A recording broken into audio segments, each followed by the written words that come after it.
Jamie, pleasure to talk to you. Likewise, mate. How you doing? I'm good, good. How's it going? It's good. We're just busy preparing for the States at the end of the year, basically.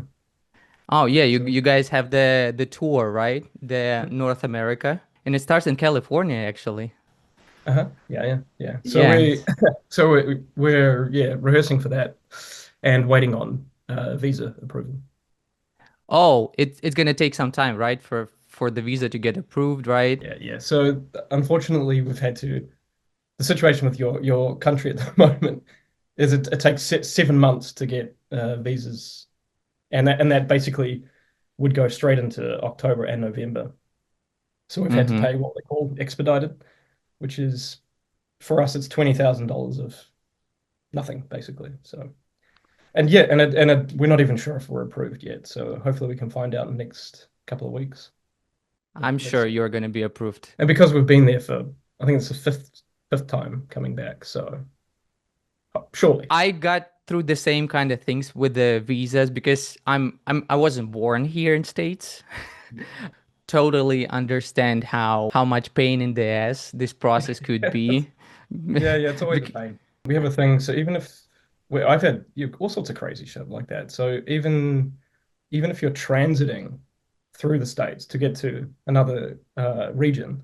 So one time we had a European tour, maybe a couple of 3, 4 years ago. Um, and the flights were transiting through the States. So we have to get an ESTA, which is a visa waiver basically. Um, and it's very low cost. But right as we're checking in to get on the flight, the attendants are like, "Oh, your ESTA's been cancelled," and they're like, "You can't get on the plane." And yeah, and That's then crazy. yeah, and I just had to sit there, and for an hour, it was looking like I'll just have to go on a different flight. So, but in the end, Wow. it came through right at the last minute. But the bureaucracy is, yeah, Through we the should. roof. I totally understand. Hopefully, we'll see you there. It Me starts in too. San Diego, Mhm. right? In Brick by Brick venue, Yes. which is one Yeah. of my favorite venues. I shot there one time, actually. Uh-huh. Yep. Yeah, it was the tour of In Theory, it was Vitriol, it was all these Mhm. bands. They just had it recently, but such a fun venue. You probably played there We, before. we played there once before, yeah. 2016? The first tour in America was in 2016, right? It was in Or it was 2012. way earlier, Yeah, 2000. 2012. Yeah. Was it Yeah. easier back then with the No. bureaucracy and stuff? It No, was the same it's shit. consistently difficult. Yeah. Yeah, we got an offer for MDF. We just did some East Coast shows to kind of wrap around it. That was 2012, I think. Yeah. So we've been almost every 2 years, and then COVID just fucked all the schedules up. So And then you got here after COVID when you yeah, released yeah. the 2020 album. The last time you gave the interview was how many years ago? Like 11, something like Yeah, this. not many. Yeah, we just made a choice as a band that we don't want to do. This is maybe it's a little bit different because it's a drum specific chat, but we've kind of got a bit of a policy for the band that we don't do interviews, basically. So it's before we start all of this, is it okay if we discuss the band discography a little bit, or we'd Oh yeah, rather yeah, no, well, totally, yeah. It's all good because it's through a drumming lens. So yeah, yeah, hopefully it's it's fine. not gonna be because we're big fans of you here. The whole community was, as I said before, I made the poll of what drummers they would like to see, Hmm. and yeah, you were number one actually. Like I'm not gonna lie. So yeah, we started with a little bit That's of very nice. glazing for Jamie, yeah, but I'll take it. Yeah. Thank you. yeah, You because know, it's 100% fine, man. It's really the interview thing is just around like what we're the worth that we kind of I don't know. It's like what are we getting out of it versus the time and effort that we're putting out there. And a lot of we've just been a little bit burnt with interviews in the past. They've been very superficial or kind of got things wrong. And it's just like I don't. What's the point of this? Like our band is we want a wall between us and we don't want to give too much away, basically. But drumming, Yes. I love talking drums. So As I said before, pleasure to talk to you, Jamie. So, New Zealand, how's the weather and everything? It's Sunday. For me, it's Saturday, so correct? we're just coming into, well, we're about halfway through winter, basically. It's nice. It's a nice day today, but it's cold. Yeah. It's cold. Wow, Hmm. that's crazy. How, but it's because it's like different But hemisphere and everything, yeah, right? we're exactly opposite. So we're in winter now. Okay, that's Mm. interesting.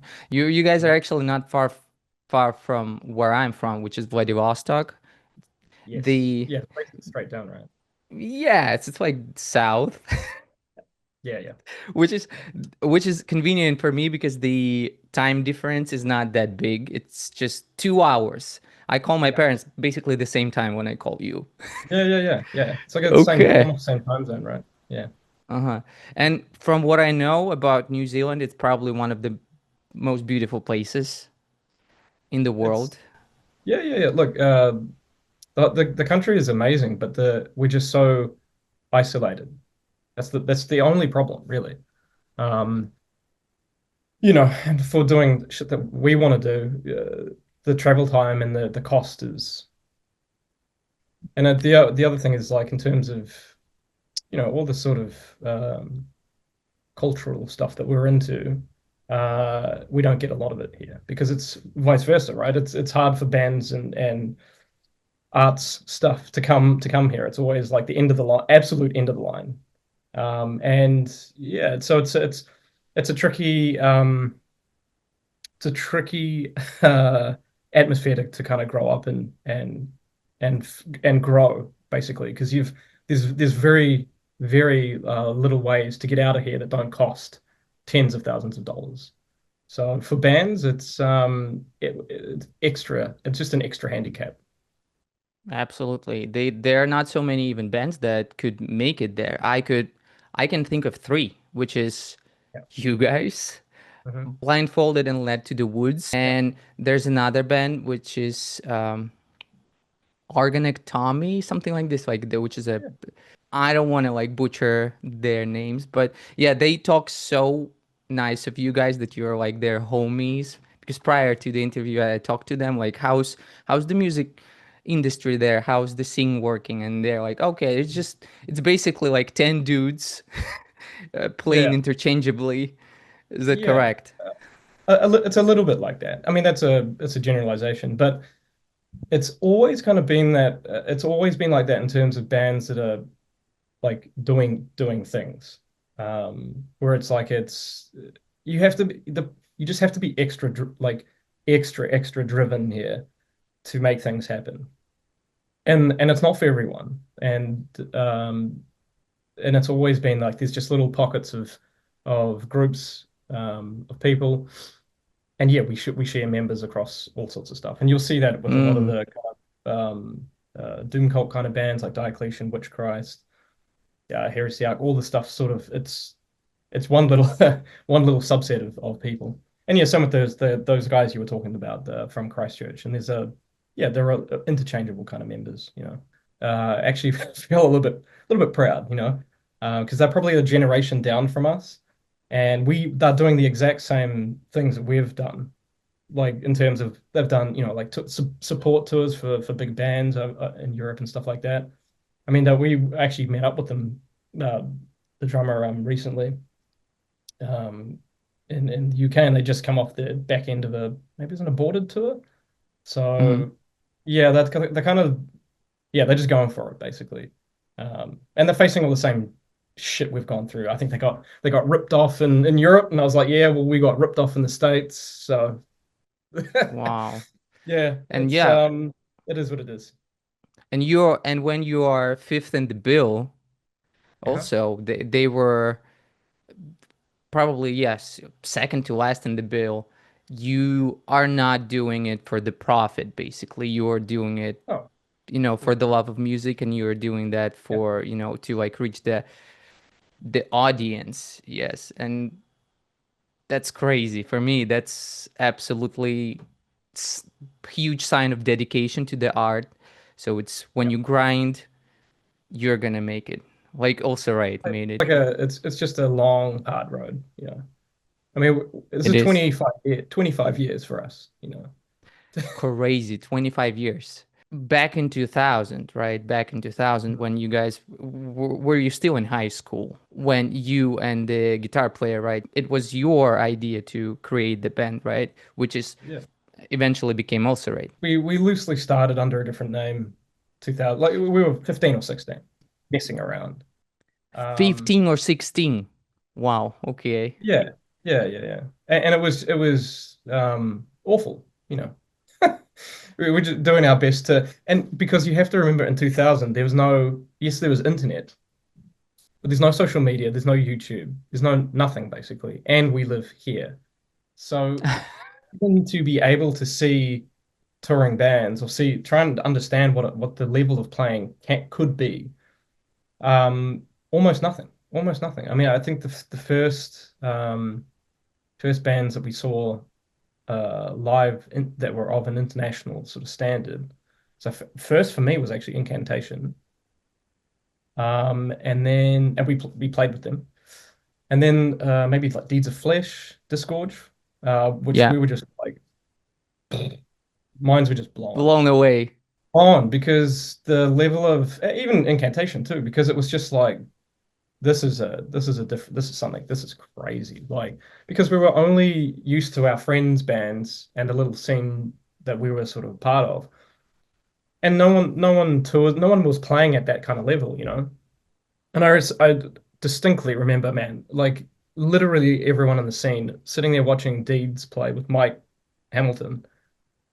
And I didn't even, I thought I had, how does someone play like this? This is fucking insane. We were big fans of Deeds of Flesh and all of that kind of early unique leader stuff.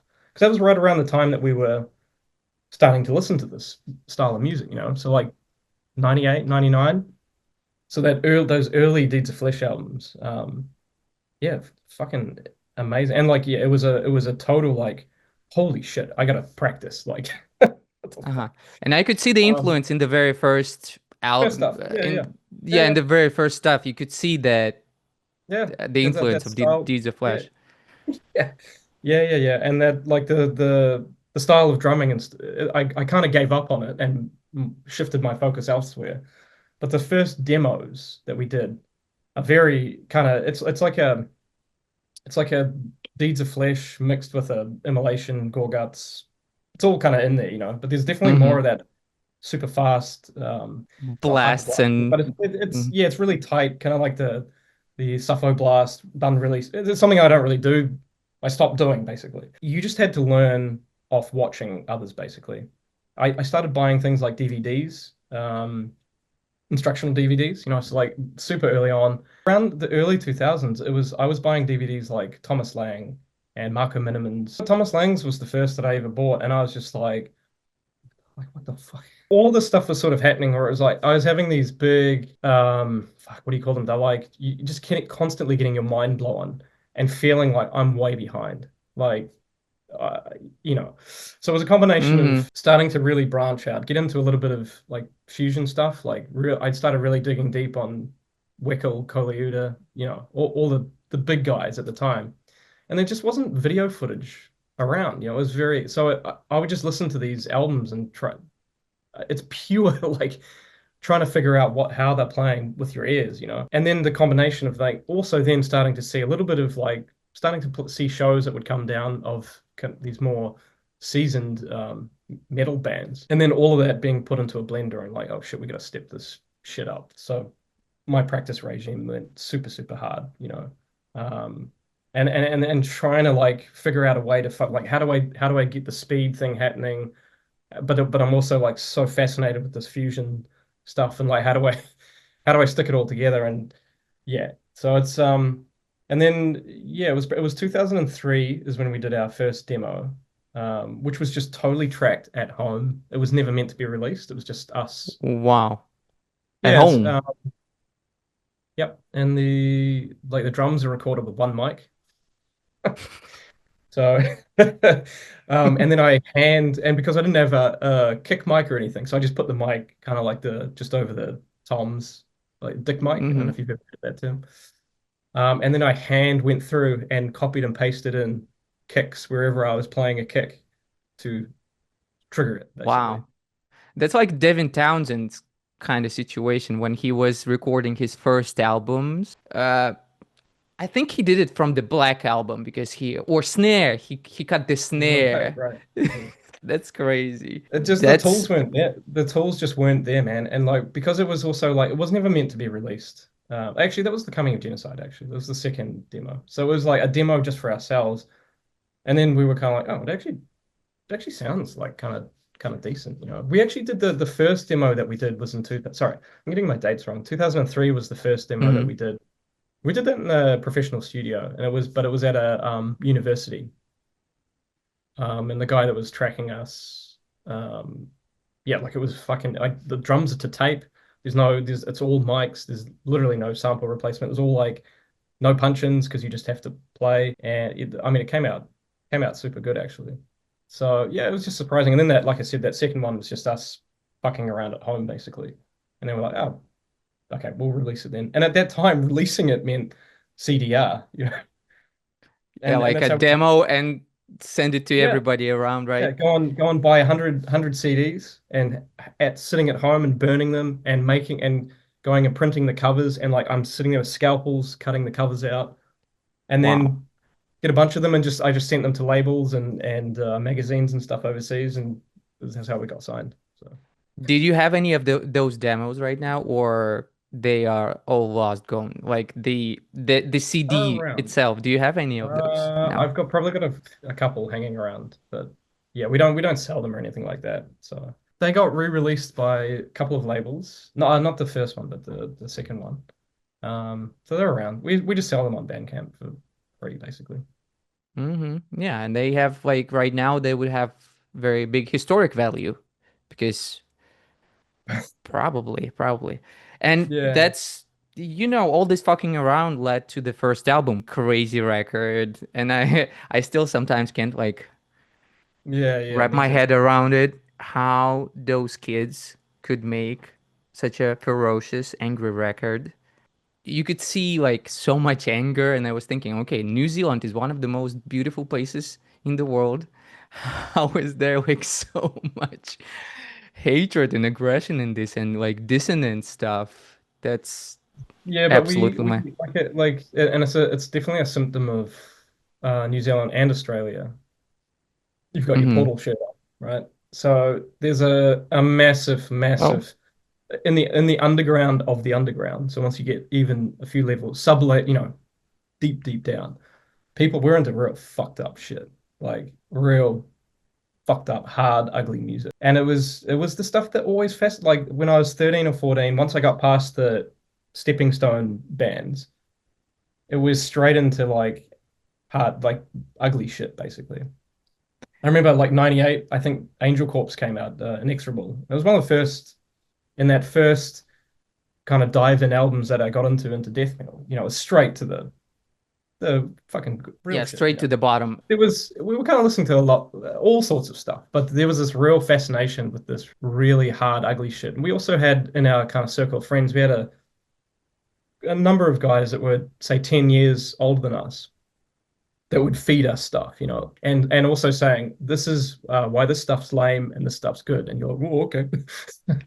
So, and also at the time, like there was a really fertile ground, like around that time, like Relapse, for example, was releasing a bunch of really, really key kind of influential stuff for us. Like Today is the Day put out this album called In the Eyes of God, which is in '98, and still one of my favorite albums of all time, and probably all of us really. And it was also within our wider scene of people over here, and we were all influenced by this, and just horrid shit basically. First album is Temple of the Morning Star, but the second Mhm. one is especially and the drumming, whew, massive influence. Braun Daler is a massive influence, but not for not Mastodon, the earlier stuff. I have to check it out then to see, It's like a this. fucking amazing album, and it has one of the best drum performances in all of heavy music. So it's a massive influence on us. And then yeah, and then the first album writing was all all of this stuff basically thrown together. And there's also like early cryptopsy influence. There was a massive influence on us as well. That kind of like Mm-hmm. crazy fucking linear style of writing.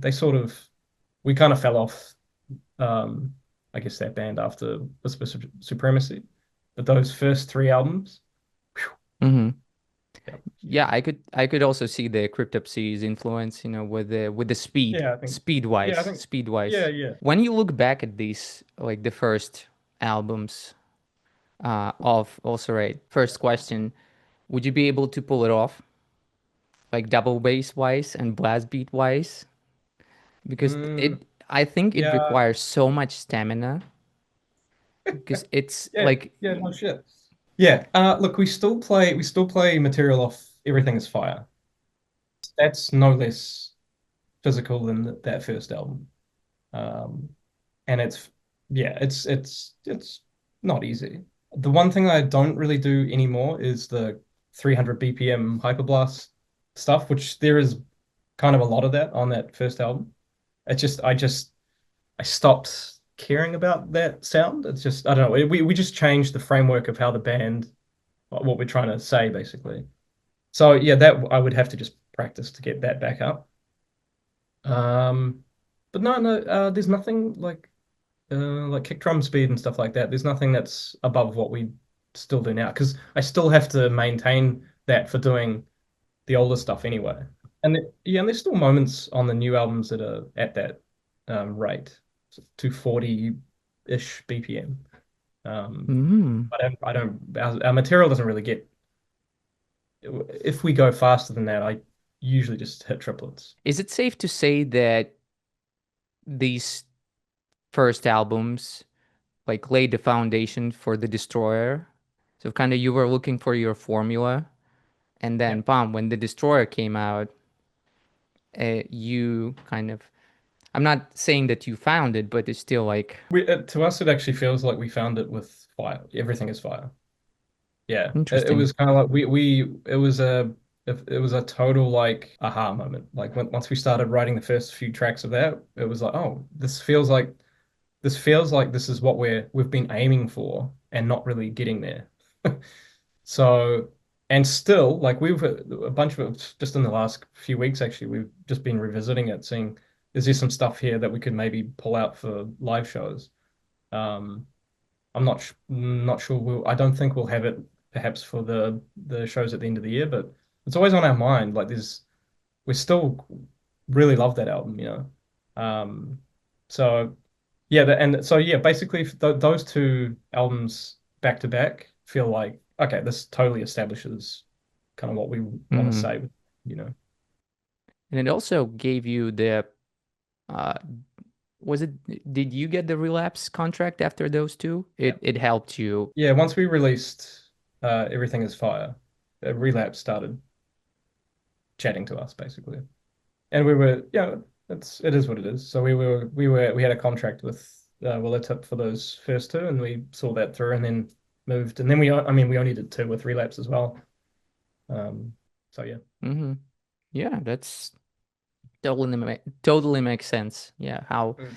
and with, and I thought, yeah, with the Destroyer also, the album that came next, I think you could, the fusion that you were talking about, right? The fusion of like death metal drumming and the Minutemen's Marco's drumming also could, Yeah, I yeah, could see, at that like second, third album, you were already kind of finding your own identity.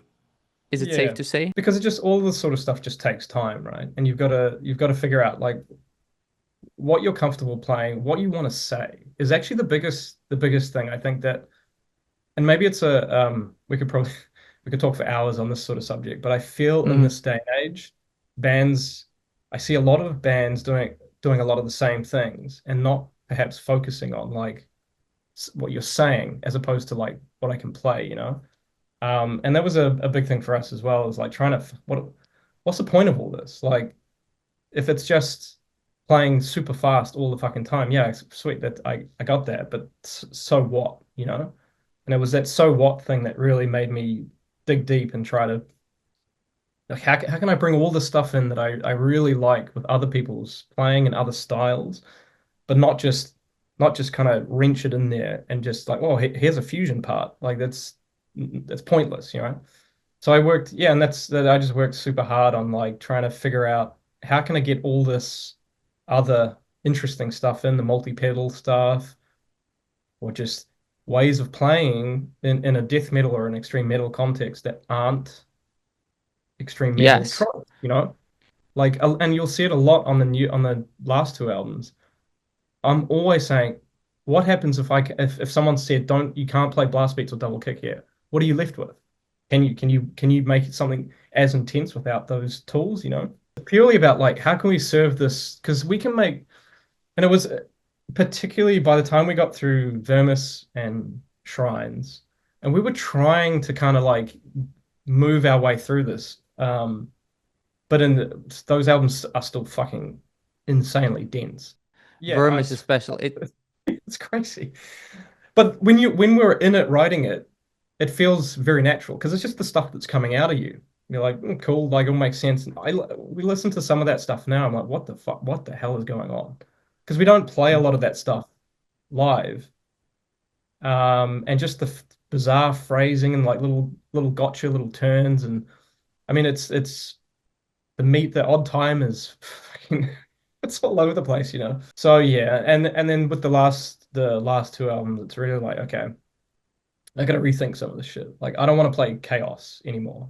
I'm not it's not the kind of stuff that I listen to. And it's the same for us as a band. Like we don't listen to the style of death metal that we kind of grew up on. Our tastes have totally changed. And I want to release music that I want to be able to listen to because I can't really listen to albums like Vermis. It's just it's too It's much, hard. you know. It's It's it's hard. It's hard. hard. It's a fucking hard listen, you know. So and then I'm just more fascinated with drums than I ever have been. Finding ways around beats and parts, sections that don't just devolve into just blast beats and double kick. Way more interesting to me at this point. When you have these intricate parts that you were talking about, right? The tasty kind of parts. And when Yeah, you introduce skank beat on the ride for like 5 seconds, you are gonna think about this skank beat way for more. more time.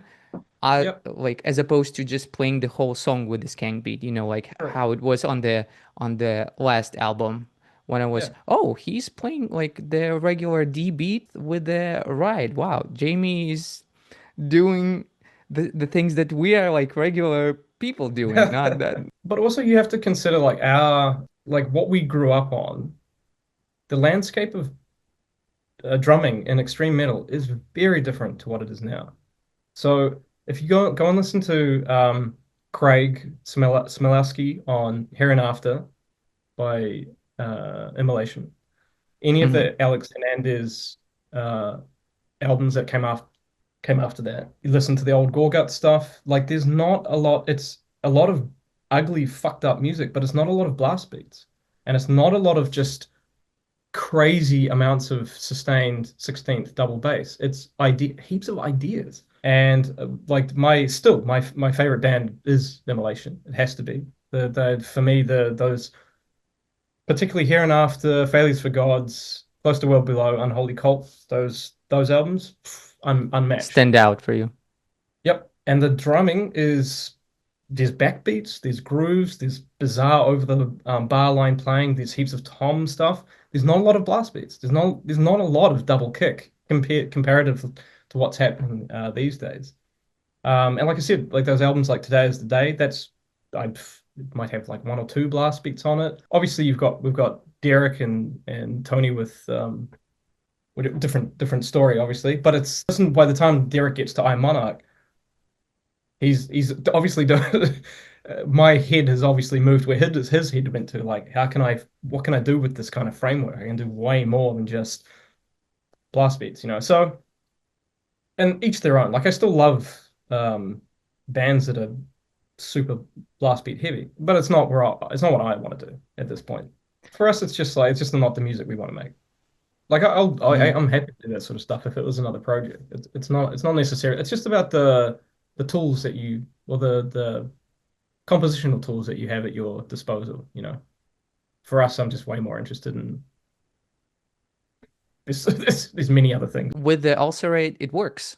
But yeah, speaking of the duration of the songs don't get shorter.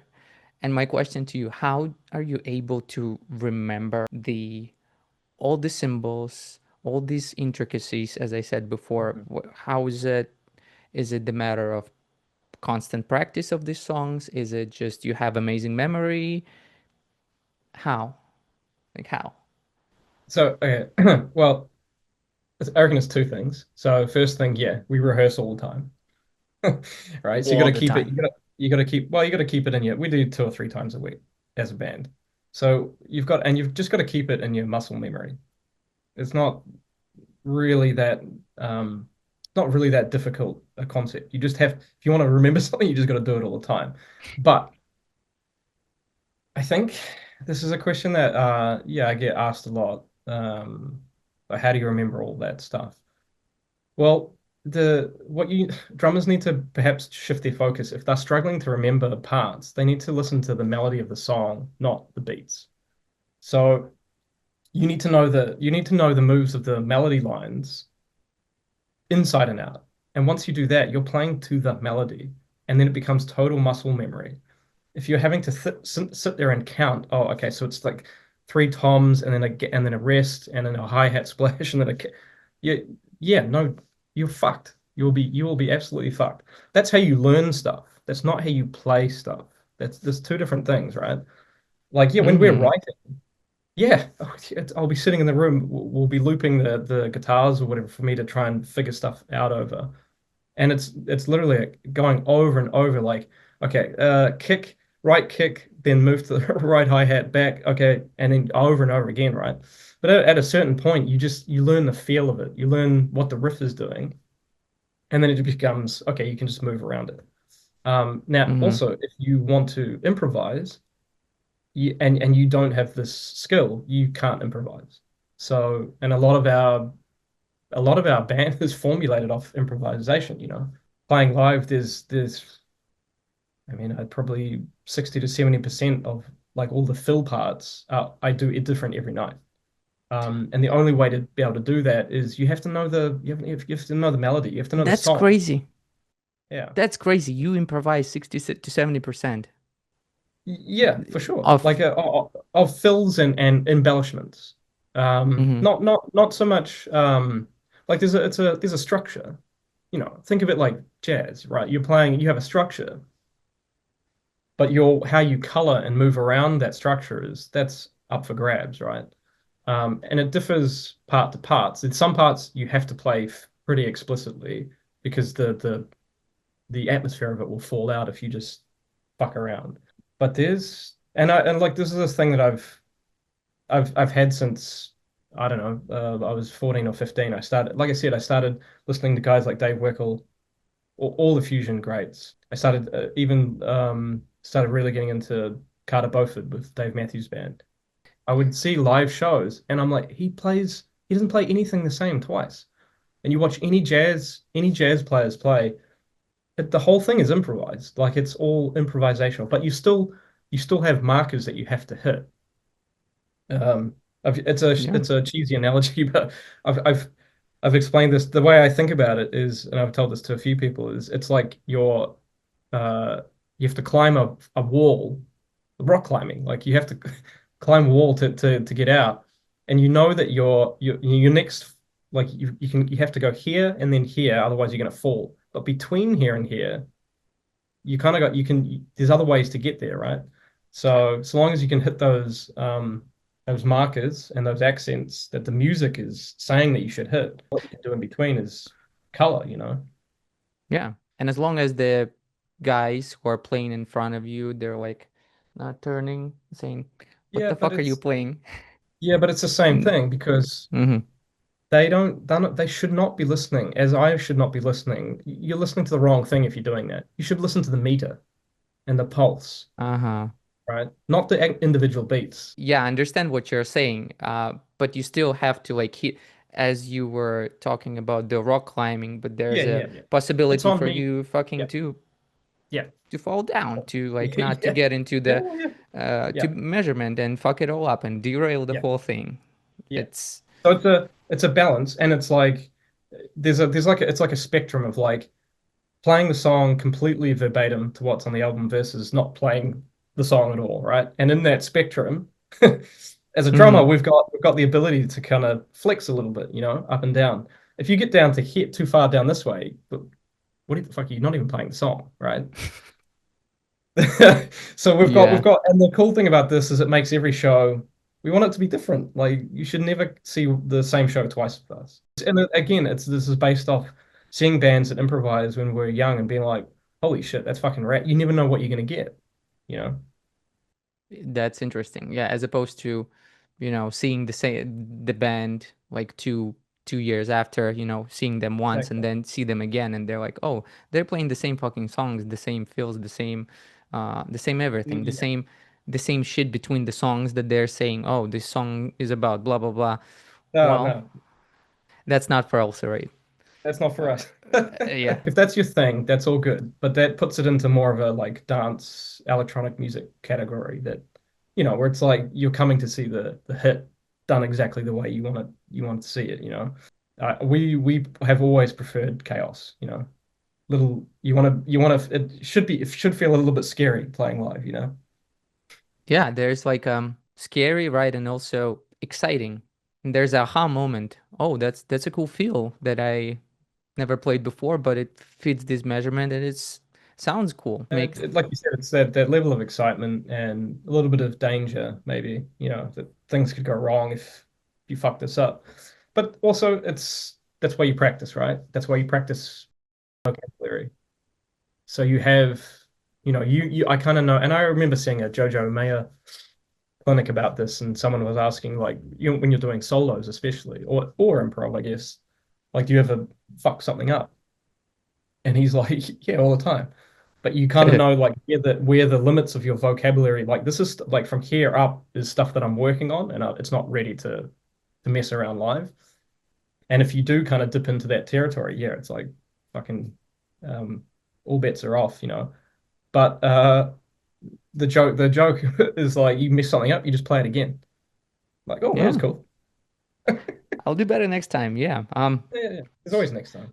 Yeah, When you had the interview, I remember you were saying that you guys are writing in tandem with the guitar player. Is it still the same? yeah, Still the same, nothing writing wise, nothing changed. Also, I wanted to talk about your multitasking in the band. It's like so much stuff is on your shoulders, which is yeah, um, engineering, mixing, yeah, mastering, artwork. yeah. All of it is on you. Like so, basically, if something happens, right, Ulcerate fucking falls apart. Yeah, maybe that's how I've set it up. I've set it up so that that's yeah. Um, Wow. When did you get time to do all of this? Like, is of course besides your job, right? You're doing the graphic design, from what I know. we all have day jobs, yeah. You just do it at night. Yeah. We do it at night, and you just work on it every day, particularly once you're in writing or album mode. But like, it's fun. I mean, it's work, but there's nothing I would rather be doing. So yeah, I mean, our weekly schedules are like, you're at work 9 till 6 thereabouts, come home, dinner, and then 8 till midnight is also or whatever other projects we've got going on. And it's Mm, basic, and then you have like you take one night off a week basically. yeah. That's Fine. That's how you, yeah. It's fun. it's how it gets done. But it's the thing about us doing everything ourselves is just it just came out of our location basically. Going Hmm. all the way back to when we were kids, like we've got this fucked up music that we're playing. Who can we get to record it? And there's at that time, there was almost everyone was doing it DIY almost because there's no studios here that specialize in this sort of music. We're not in the States. We can't travel to Morrisound or somewhere in Sweden or whatever. It's like you can't fly out of the country. You have no money when you're 16, 17. So you just start learning to do stuff yourself. First thing was literally tape 4 track. to ping pong between um, tapes and stuff, tracks. And once we got computers, it was never really thought of that, oh, we should actually probably go somewhere else because we were always kind of like surprised by the results. It was like, oh, it's not too bad, you know. It's not the most professional thing in the world, but it's working. People seem to like it. And then it just morphed into, well, we actually kind of really enjoy doing this, you know. And Mm-hmm. now it's a point of pride, like this is our shit. And it actually doesn't matter like the level of professionalism that it has, particularly with the album mixes. It just like doesn't really sound like anybody else because there's nobody else that's we're not going to a studio that everybody else uses. It's just Mm-hmm. our stuff, you know. Yeah, it is just kind of is what it is, you know. Yeah, and when you have so many albums behind your belt, you already know how to do it. You already know how to do it better for the band, better than people who could outsource it. Yeah, I mean, look, it's that's I guess it's debatable from a technical standpoint. You know, there's many. I'm not a professional audio engineer or mixer, right? This is just something that I do as a for us and other projects that I'm involved in. But the thing that at least it gets you like it doesn't it's just our stuff. It doesn't sound like anyone else because no one we're not so you get that kind of a point of difference, I guess, or and I think now more than ever, everyone's albums are starting to sound the same, you know, and that's not just Mm-hmm. metal, it's in a lot of genres because everyone's using the same mixes, same engineers, same samples, you know. But for You know, you, it's yeah, nothing is sampled from what I know. No samples, no triggers, no nothing. As few punch-ins as possible. there's always samples on kick drum. It's not something you can get around with the style. If you want a certain sound, it's always a blend. There's always a kick mic, at least on last albums, two mics. Yeah. Yeah, sorry, no, one mic, sorry. Yeah, one mic on each kick drum. And I try to get the blend as much as possible, so there's as much natural sound in there. But as soon as the BPM hits a certain point, you have to do such extreme things to get the kick to poke out through the wall of distorted bass and guitar. It just sounds Yeah, fucked. Like you have to do such extreme EQ moves, and then the kick sounds funny. And live, it's I use triggers live. So it is what it is. everybody. Everybody Yeah, uses them. uh, I use a sample that sounds super flat, and then our sound engineer just works absolute magic, and you can actually get it sounding pretty realistic, you know. But no, for the rest of the kit, no, never samples. Mm-hmm. I just fucking hate the way it sounds, honestly. Particularly if you're not dynamically tracking the hits, so everything's at 127 velocity. It sounds like a fucking drum machine. So just have a drum machine play it. This is the whole area of production is really, really killing music. And and it's been like this since probably early 2000s, right? 2005 onwards. Is people figured out, oh, why don't we just quantize everything? And now almost every album that comes out that has fast playing on it just sounds like idiotic to me. Completely idiotic. Mm-hmm. It sounds like drum machine. Something's fallen on the drum machine. It's just gone.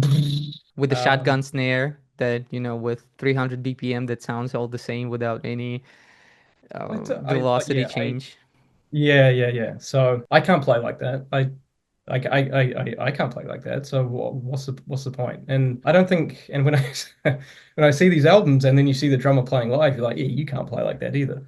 So we will see. We'll see. Maybe hopefully there's a bit of a resurgence. I can see it now. There's some interesting stuff happening with, say, like Eloy joining Slipknot. Slipknot, where he's bringing this like, it's totally natural and it's massively hard hitting and it's having this massive impact, like way bigger than what I thought it would even. He's fucking phenomenal, and the whole world is going, holy shit, the That's the drums of guy. Slipknot, and it's everywhere. Like, I'm not a Slipknot fan, but I'm watching Slipknot videos of because I'm watching him play, you know. So that's a really, really interesting thing to have happen. I would Mhm. love it, man, if more of the extreme genres just push towards a more, just stop fucking around, you know. record as you are. It's totally fine. It's actually better, you know? So, Yeah.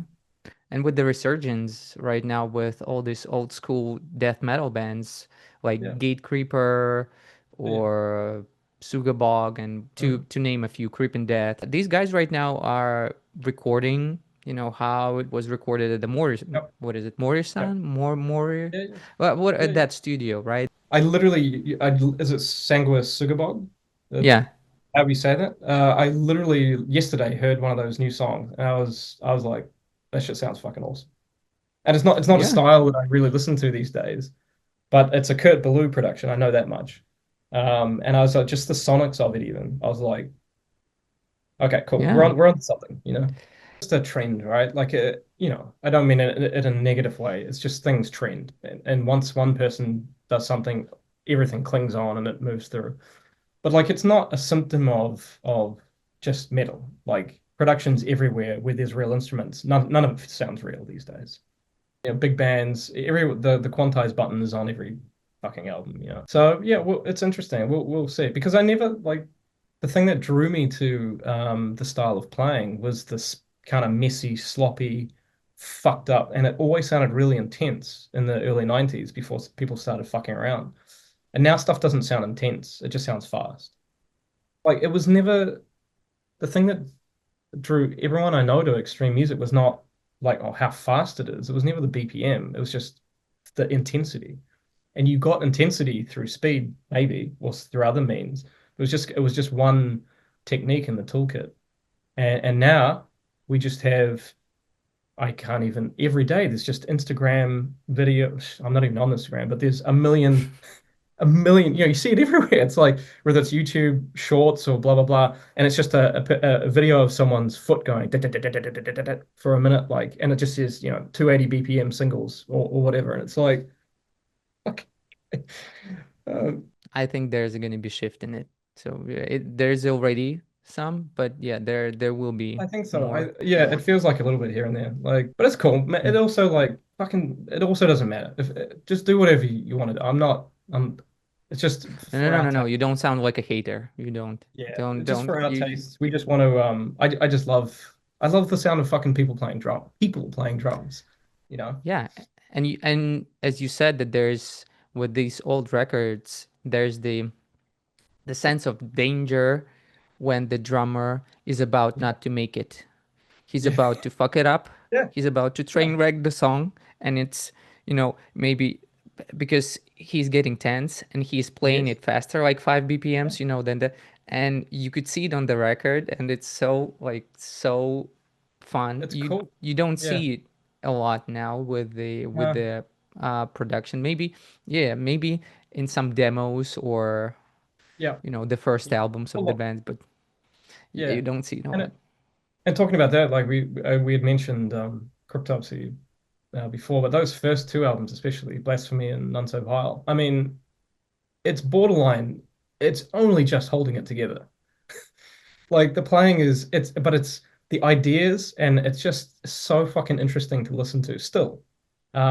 Because it's they're barely getting through it. And like those Hmm. hyperblasts start here and within a second go, like they're always dropping off in volume, and there's just this but it's like it sounds like a fucking just a unit that kind of knows how to listen to each other and play around it.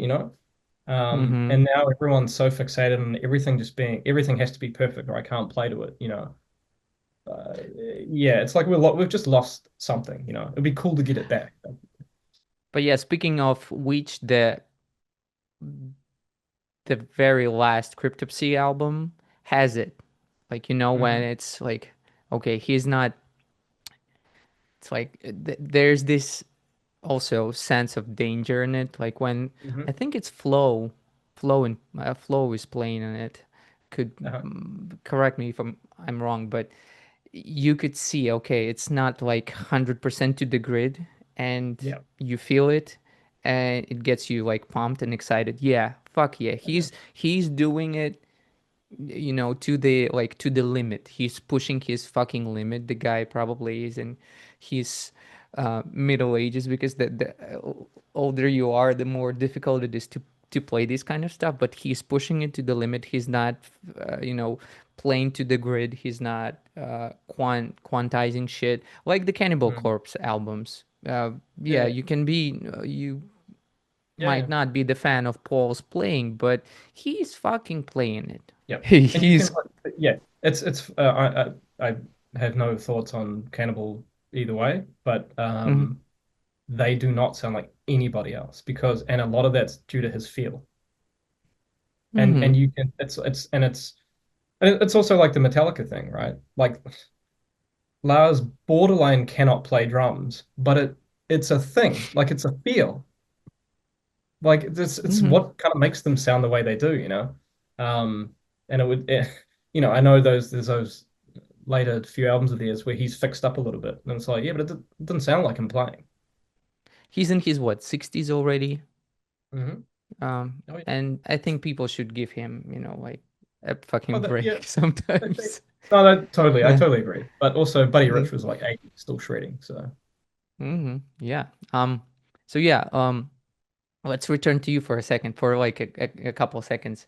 And you were talking about the sound engineer that you guys have doing amazing job. Remember the drum cam that like Frank shot, I edited for you, like, and you um, mixed it, yeah, right? yeah, So yeah, he was there, right? yeah. He was actually, Amazing so job. we've for our Northern Hemisphere stuff, we have a new guy called Mm-hmm. Raf from Switzerland.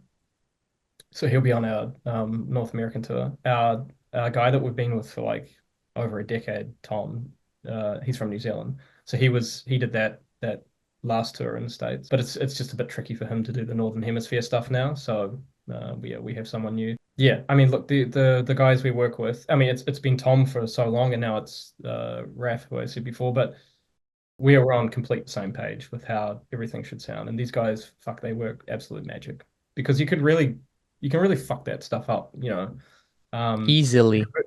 easily. Yeah, yeah. And Uh-huh. we talk a lot about like we often look at the how the albums are mixed, and we'll be looking inside the sessions and stuff like that, and trying to figure out like how much of this can translate live, or what do we have to do live, what do we have to tweak live that so for it to work and come across in the way we want it to. And both these guys understand drums like to a T, which is critical. So yeah, it just feels great knowing you've got someone out the front that can deliver the what you're giving out. Basically, they'll translate it and they'll hype it up even more than what we're putting on stage. Absolutely. It sounds like an album, it sounds like a live album. Yeah, The I remember when you sent me the audio when we shot the drum cam, and you sent the audio, and I'm like, oh fuck, those how many, three, four songs? yeah. You could you could do a live album out of it like easily.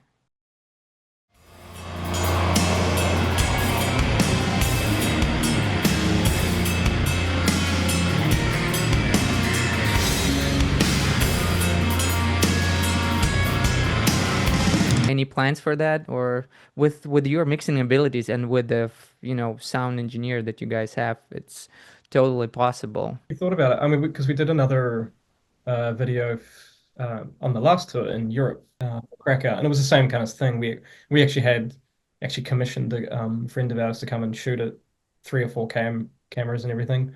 Take the feed straight off the stage, and then I can mix it afterwards. Yeah, and then there's a lot of people are like, "Oh, put it on Bandcamp, like I'll buy it," kind of thing.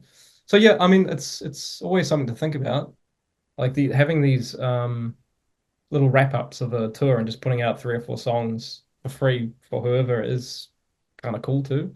So yeah, I don't know. We'll see. We'll see. Because I would buy it, Mm. with Yeah, yeah, audience screaming between the songs, and like yeah, yeah. clapping, how it was in Saint Vitus. Absolutely amazing audio that you send Thanks, me, man. which is I really appreciate. Yeah, and I remember that you guys, it was the 2020 album, right? That they stare into, Yes. what is it? Yeah, Stare into death and be still. I still can't like it's too long. forget the name of it. I'm happy that you guys picked the Devamore Morty, right? Then the Mhm. label. I Yeah, think they do amazing job with the packages. Yeah, Um, yeah, it's Amazing perfect. Yeah. album. I like the drum sound in this one. I like the mix in general. Yeah, and I actually have a personal story about this one Mhm. because it was the pandemic, right? When it came March 2020, Yeah, right? yeah, yeah, Prior to prior to the release, my grandma died.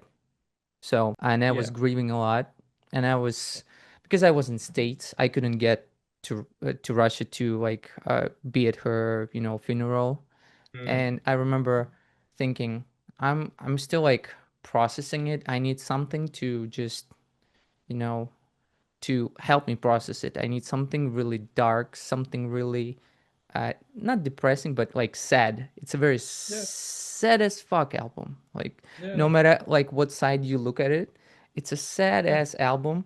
And I'm like, okay, let me spin that one. And I remember that yeah, it was so sad, and my inner sadness kind of leveled it out, and like Mm. minus and minus equals Yeah, plus. yeah, of And it course. really this one yeah really helped me get over Right. my like depression.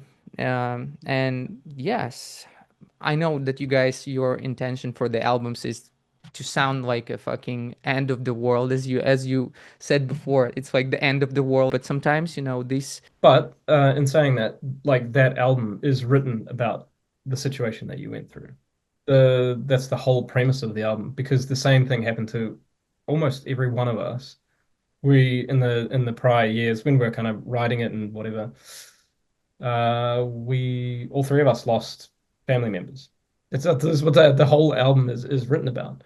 And it's writing about that state of death where it's it's not violence. It's like a slow decline and then it just stops. It's that feeling of like it's inevitable. Like I'm sure with like particularly when you've got Mm-hmm. grandmas, Mm-hmm. granddads, it's inevitable, right? They're at a certain age where Yeah. I'm going through that now. I've lost a grandma this year, and my other grandma is Yeah. 95, and the talk and the family is could be Yeah. this year Sorry kind for of your loss, man. likewise, yeah. But this was what this exploration was kind of around. Like, it's just it can be a brutal weight, on you. Mm-hmm. Like, I guess you've experienced, but it's Yeah. also you get these weird mixed feelings of it's a release also, where it's an Yeah. It is. inevitability, blah blah blah. So it was all of this kind of put together, and that's essentially what that album, the whole thing is centered around. So Mm-hmm. I was thinking about this album a lot, and I was thought, yes, that's the ultimate morning music. It's like the music where yeah, you that's cool. Yeah. close yourself in the apartment, get a bottle of vodka, you listen to it, you get sad, you just, release all your negativity through it. But in the long run, it makes you feel better.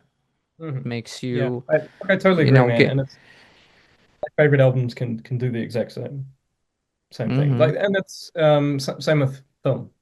It's exact same scenario, right?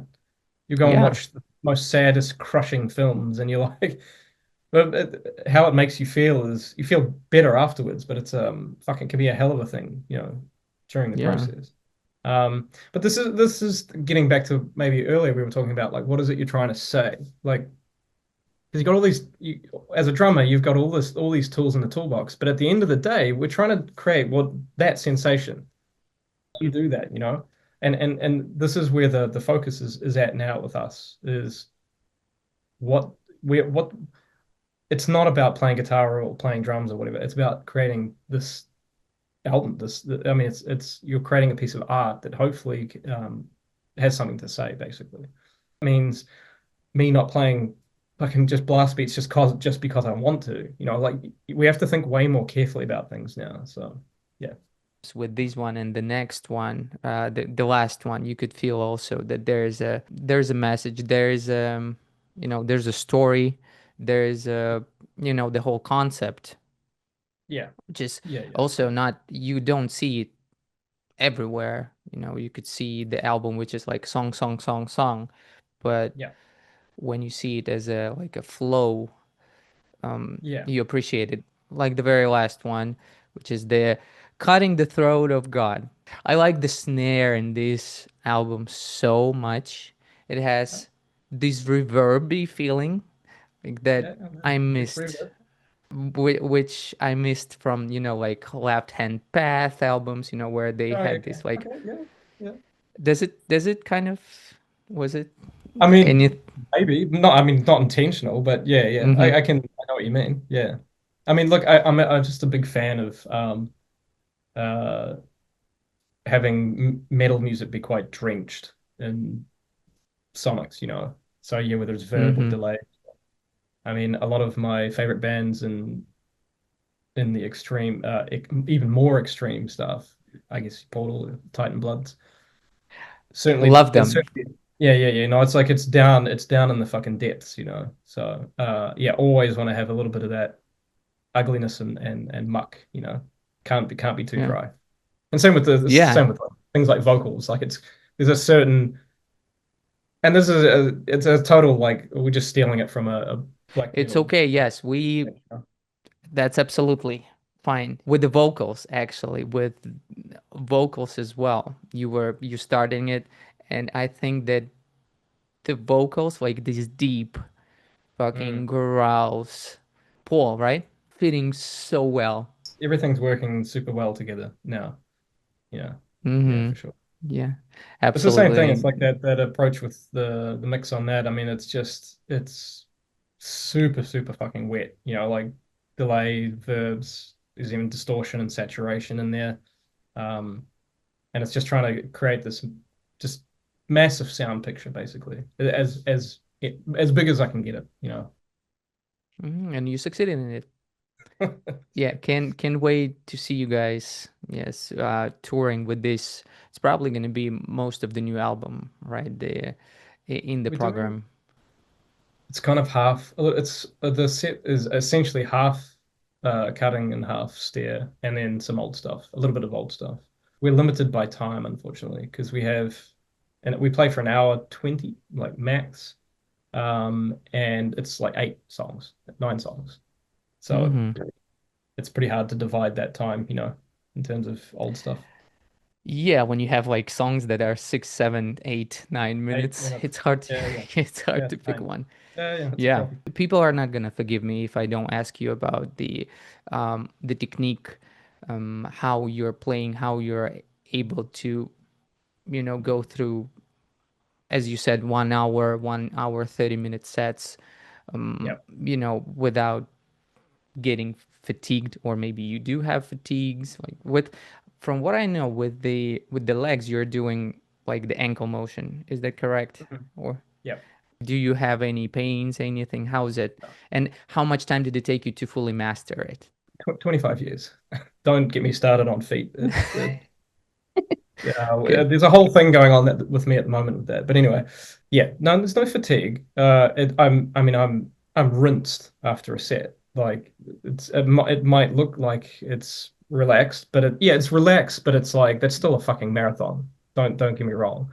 And that set that was at St. Vitus, I nearly puked after that because it was so hot in there. The venue forgot to turn on the air conditioning the whole night. Oh, So when we came up from backstage to go to the stage. We opened the door into the main room, and it was like opening an oven. And it was like we haven't even fucking got on stage yet, and I almost feel like being sick. So you'll see me in some of those videos. You can even see me just like just fucked.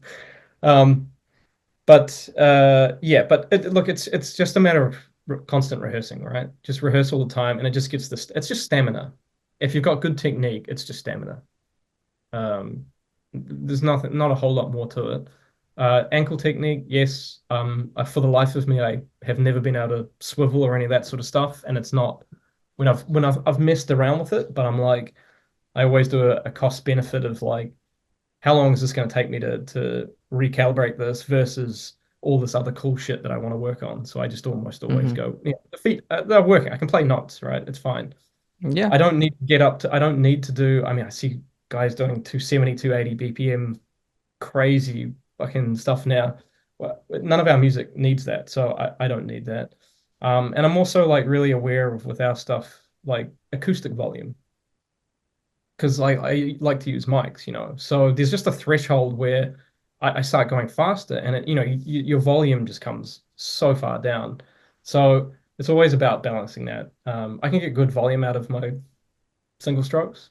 Um, I I fucked around with doubles like years ago. Actually, on Mm-hmm. Destroyer's Vault, there's double strokes on that album, and that was purely to problem solve. I was having some left leg, so I had to learn double. I had to learn something to be able to get through the album, basically. But it was the same thing. The acoustic sound, it doesn't do it for me. Like there's way Mm-hmm. too much emphasis on the first note, and it doesn't.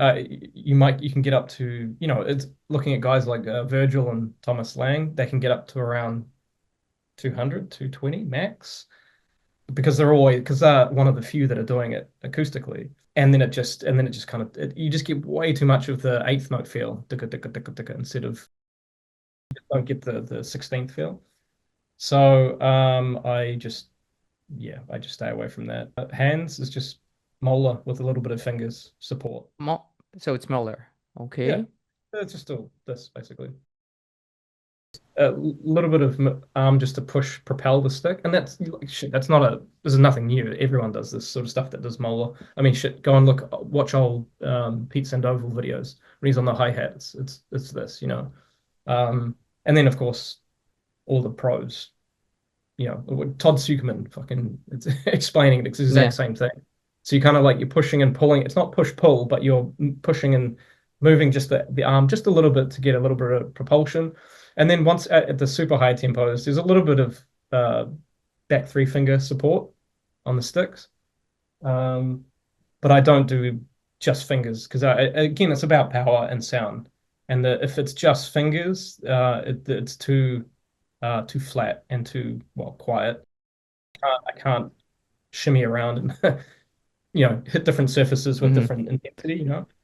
So um, once it's warmed up, it can just go. I can just go I could go for a minute with that stuff. It's not really so long as it's within your tempo range of acceptability. And I don't know. And then it's just also maybe having long songs forces your hand Mm-hmm. to have stamina because it's very different to be able to blast through a 2 minute song that's at a certain tempo range. Yeah, you have to do it 4 times in a row with no stops to get to 8 minutes, you know. So maybe there's something in that. I don't know. But more than anything, man, it's good technique. Maintenance, do a lot of click work.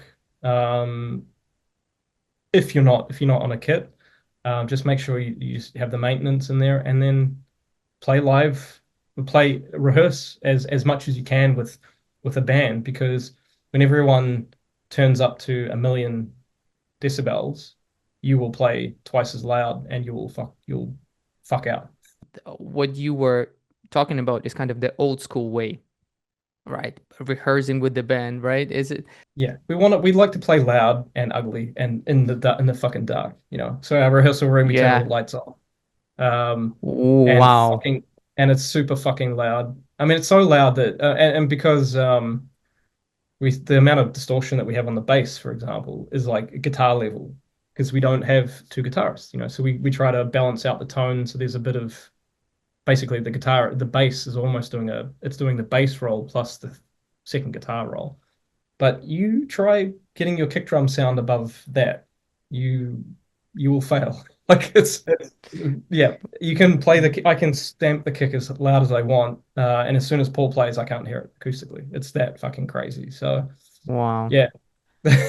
Puts you into like a meditation mode or something. Yeah, Like it's totally. so. It's the thing, yeah, no, it absolutely does. It's the one of the biggest parts of playing music, playing with others, is that meditation aspect, that ritual. Because particularly when you if you reduce your sensory input, i.e., turn the lights off or whatever, and you can't really see shit, but it's purely only sound and the volume.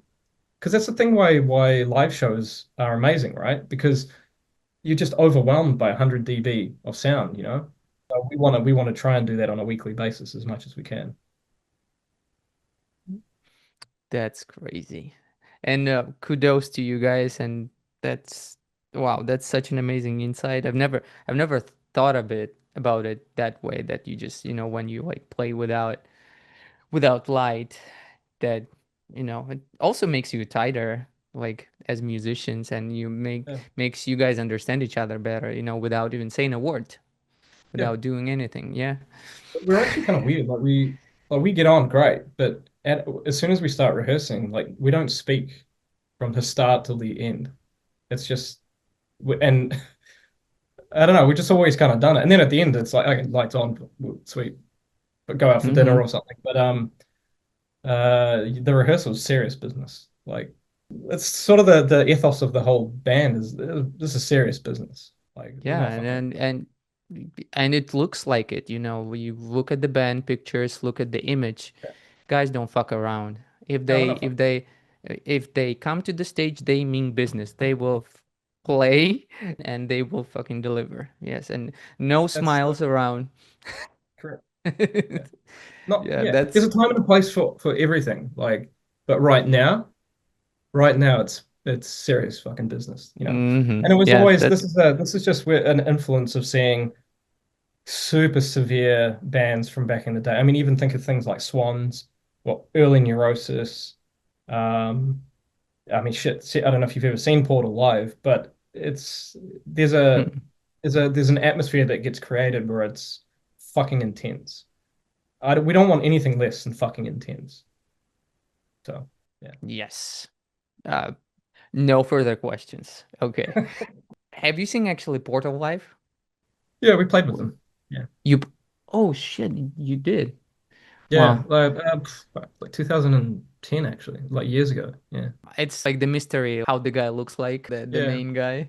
Yeah, it's I've kind seen, of I've seen everything. Yeah, you've seen everything. Okay. Lucky but you. that's not what you expect. Oh, seriously. Oh, yeah, they're just normal nice guys, you know. Yeah, Uh-huh. but But as soon as they hit the stage, it was just like, holy fuck, yeah, it's absolute madness. madness. People come like from different cities of states to just he had the one show in St. Vitus as well, from what I remember. They didn't have a Yep. tour, but Yes. when he had a show there, it's just like so many people came to Yeah. see this madness when he had like this fucking clock on his Yeah. head. Yeah. When we played with them, it was a different mask. It was like two heads. So one was looking this way Hmm. and one was looking at the back. It was fucked up. Yeah. He's got the best masks, I think, like the most terrifying ones. Yeah. There's one more thing I wanted us to do, if you're okay with that. I have the video of the show that you guys placed in St. Vitus. Would you mind uh, watch it with me for like a couple minutes just to, and I'll have like a couple follow-up questions, and yeah, if it would be Yeah. Yeah. perfect. Are you ready? Hmm. Yeah, let's do it.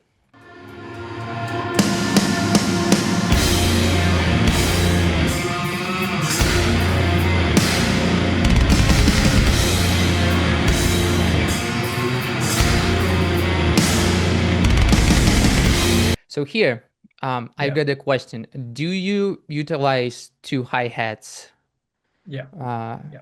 okay, Yeah. and how like how difficult is it? How, because I can barely figure out one. You have to figure out Yeah. two, Yeah. I and mean, it fits the it's song. Hmm. yeah. So yeah, it's the hi-hat on the right. It's just a remote cable, like a Pearl remote cable. So it's two pedals.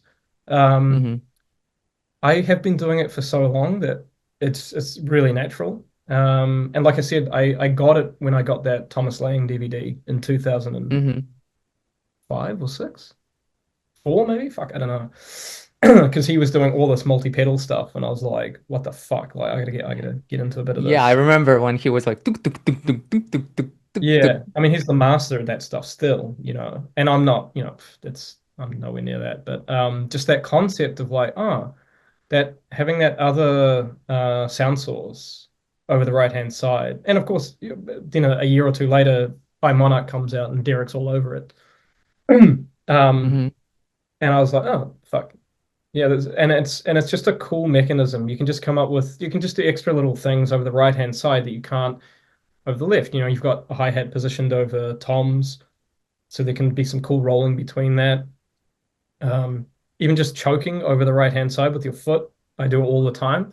When you're learning it, it's a complete mind fuck because your right foot or your leading foot, your kick drum foot, is always used to the downbeat, right?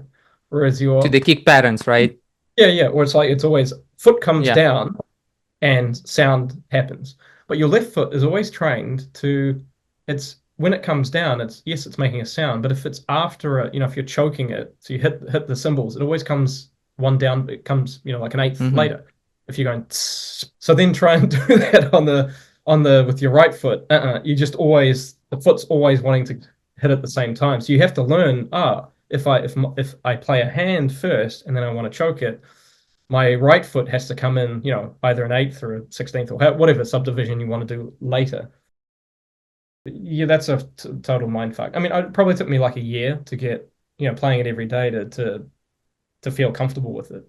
But now it's just second nature. I mean, and it's cool because it's like I can close off, I can do all sorts of little double things, or I can do whatever if you want. There's a lot of our albums that have that thing featured in it, and it's also like just in terms of ergonomics of playing backbeats even or where I want my snare hand to come way up. Mm-hmm.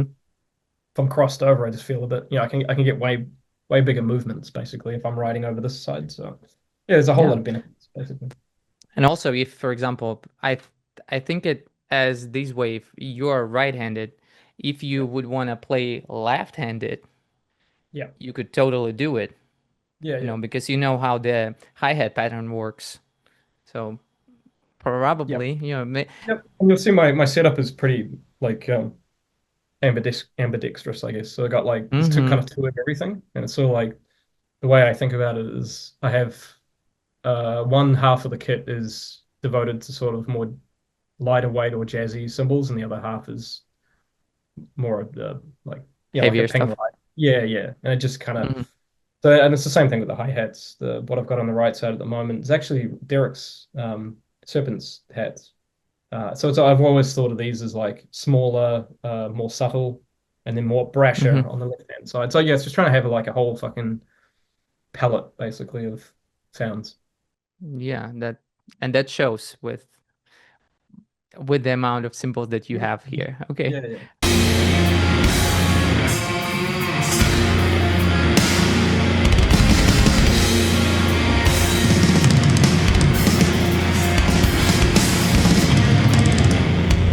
Was that Ah, improv? no, I was just about to say. So that's one of that fillers I play exactly the same every time. So yeah, it's one of the few ones Okay. actually. But yeah, for some reason I'm like, I actually want that part. That's a part that has to be played. Same. Has to be there all the time. Okay. Yeah.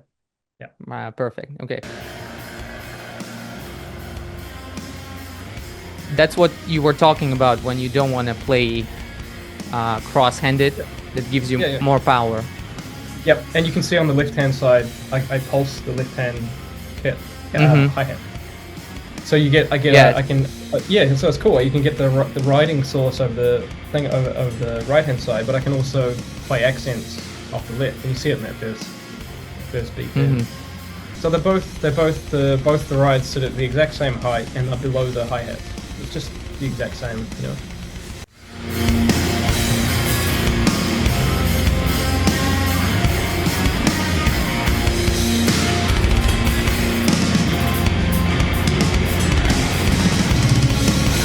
Yeah, when I say improv, it's not like you just play anything. It's always like you have the framework of the feel and the kind of like the atmosphere that it needs to be, and you can move Mhm. in and around that.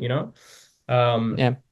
because if it was just playing random bullshit, like that's not improv. That's Yeah. playing random bullshit.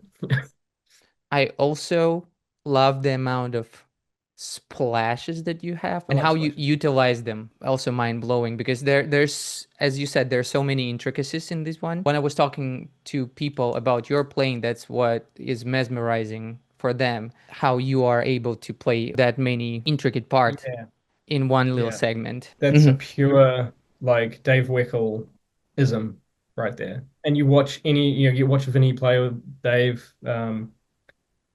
or like guys like Benny Greb, Chris Coleman, any of these guys play. Oh, JoJo too, right? There are millions of them, but and the way they dance across cymbals, but it doesn't get in the way of the pulse or the flow of the music. So it's really used for color. It's the biggest thing that I ever took away from that kind of playing, and I was like, fuck, I can work that into our stuff without it like trotting on or like stepping on the riffs and stuff like that. And that's why their hi-hat stuff is hi-hats. It's kind of like hi-hats, ghost notes on snare or ghost notes anywhere, I guess. And even things like splashes and bells. They're these color tools, So you can move them in and around, and if you put them in the right places, you can have your main pulses, and you can move the stuff in and around, and it doesn't fuck around with it. Um, Hmm. and you'll see that all the time in like funk music, where the hi-hat can be insanely syncopated, and lots of ghost notes, but there's a fucking backbeat, But you can Hmm. move these subtler sound sources around. You can create really, really interesting parts, but you don't lose the impact of the beat. Yeah, but it can also ruin the song if you like overplay it or if Oh, yeah, you yeah, yeah. Like anything, yeah, don't yeah. know how to properly use it. Yeah, and I'm Correct me guilty if of I'm that. wrong. Like, I'm totally guilty of that. Like, there's lots of our older stuff from like, fuck, tone it down. Hmm. Yeah. But I think now I feel like I kind of know what I'm doing more, You were mastering your art, Yeah, yeah, and exactly. that's what made you play the way you're playing now.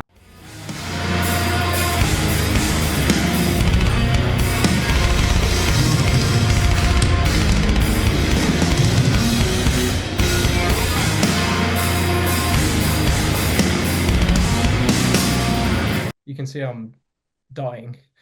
Dying there. Yeah, like trying to suck in air and I look all fucked up. Yeah. I thought it was when I was editing it, I thought it was just passion, how you like, oh fuck, Well, it's that's it's a such combination. a saucy part. I'm gonna Yeah, like give it my all. it's passion and near death. Yeah. Yeah, and the Saint Vitus venue itself is so fucking tiny. I was there once, Yeah, no. wasn't It's there, very and surprising. Yeah. I'm surprised how you were able to put the drum set there because it's a pretty big drum set that you got. Tight. Uh, Yeah, tight. and the stage is also not too big. It's just, and I'm surprised that Frank was able to put the camera somewhere there, that he was able to squeeze it somewhere, which is Yeah, yeah, mind yeah, yeah. blowing. And also, what I noticed is the snare placement. It's not like horizontal. It's Angled just it forward. has Yeah. a little bit of Yeah. an angle to it. It just got flatter and flatter over time, and then I Hmm. started angling it forward ever so slightly just to get up and over it a little bit more. It's also a thing it's a Buddy Rich thing. There's a lot of guys in that kind of world that push it forward. I don't know. It's just an ergonomics thing. Okay. It doesn't make sense on paper, and I know when people first sit down, the first thing they do is hit the rim. But it'll really help um, fix your grip, and you kind of like you were talking about before, ergonomics and like how do you get through whole sets and blah blah blah. All this sort of Hmm. stuff feeds into it. And you don't want to obstruct your sticks. So yeah, if you go and Hmm. look at like have a look at Chris Coleman's setup these days, or it's been for a while. He all his cymbals are angled backwards. I think Hmm. Anika Niels, she does it too. It's quite a common thing. But with the symbols, doesn't it? Don't you like fuck them up this way? No, because you're You coming know? you're coming in over the top, because you're coming down, right? So your sticks are Ah. naturally go down. It's actually the crazy, like you see drummers where they have all the the angles, like snares way back. So it's making your wrist do this, you know? That's Hmm. your wrist just wants to drop. That's your natural, like drop your wrist. What does it do? It just drops. So it's actually more ergonomic for stuff to go backwards. Because that's the end of your stroke. I know like Hmm. it takes a little bit to get used to, but once you get the hang of it, it feels very natural. So everything else is just for me is just dead flat, basically. I'm not going backwards. But yeah, thank you very much, Jamie, for Yeah, my pleasure. analyzing this thing with me for a second, because I've never seen you do it. Some drummers are like feeling very self-conscious when they're like watching their own stuff. So, Mm. and I was thinking, okay, is he gonna say yes or is he gonna say no to it? Oh, I've and seen we'll enough figure it out. fucking videos of myself that I'm quite used to it now. But yeah, hmm yeah. But yeah, and also thank you for spending these 2 hours with me. That's I had Pleasure, an man. amazing conversation with you. What's in what are the plans with ULCERATE? So there is a tour coming Yeah. October. So yeah. So that's October, November is North America. Are negotiating South America for straight after that. So on the way home. That's not. Yeah, I know lots of people have been asking us about South hmm America, but logistics basically. And if everything works, that will be announced soon. If not, yeah, we'll see basically. And next year, nothing booked yet, but we want to do Australasia. I'd love to do Japan. So it's just stuff to start planning basically, and then it's next album basically. So Okay, good. we we started writing, cutting in 2022. So yeah, it's yeah, it feels it's and the album's kind of been out for a year and a half. Now it's the time hmm that we start dropping into things. So we kind of wanted to just get through this year and get it out of our system and focus on live. Yeah, And also, you said that you never played. You want to play in Japan, right?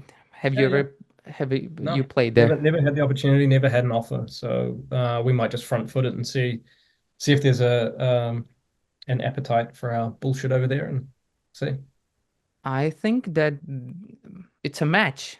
I think Yeah, Japan and I ULCERATE think is a so. perfect match I think so. with the audience there. You know, like the audience there is different. They're Yeah. gonna be fucking standing there and just watching. They're Mm. not gonna be moving, I think, with the That's type of music. Yeah, I think it's a most of our perfect audience is match. that, to be honest. So yeah, it's fine. Thank you very much. I appreciate you, Jamie, and I appreciate the the chance that you gave me to interview you. And yeah, you have an amazing rest of your weekend. Thank you Yeah, you so too, man. much. Yeah, Sweet, man. yeah. Thank you. Bye bye, man. See you, man. See ya. See you. See you.